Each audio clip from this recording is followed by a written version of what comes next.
आणि आता पाहणार आहोत टॉप 9 महत्त्वाच्या बातम्या। छत्रपती संभाजीनगरमध्ये दूध दरवाढीसाठी शेतकरी आक्रमक। आडगाव बुद्रुकच्या शेतकऱ्यांचं रस्त्यावर दूध उतरत आंदोलन। दुधाला 40 रुपये प्रति लिटर दर देण्याची मागणी।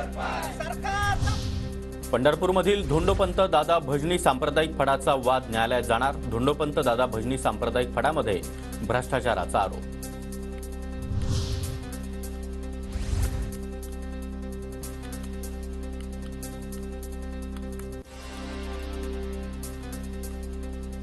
यवतमाळच्या चातारी जिल्हा परिषद शाळेमध्ये पोषण आहाराच्या चॉकलेटमध्ये आळ्या। जस्ट युनिव्हर्सल प्रायव्हेट लिमिटेड कंपनीच्या गुणवत्तेवर प्रश्नचिन्ह।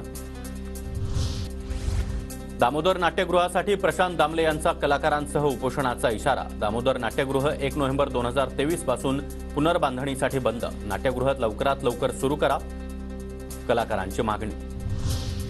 राज्यामध्ये उद्यापासून जुन्या नियमांनुसार आरटीची ऑनलाईन प्रवेश प्रक्रिया सुरू होणार। 9138 खासगी शाळांमध्ये 1,02,434 जागांवर प्रवेश प्रक्रिया होणार। नागरिकत्व सुधारणा कायद्याद्वारे देशामध्ये प्रथमच नागरिकता प्रमाणपत्रांचं वाटप। गृह मंत्रालयाकडून 14 जणांना भारतीय नागरिकता प्रमाणपत्राचं वाटप। जागतिक तापमानामध्ये सलग 11 महिने वाढ कायम। जागतिक हवामान संघटनेचं निरीक्षण।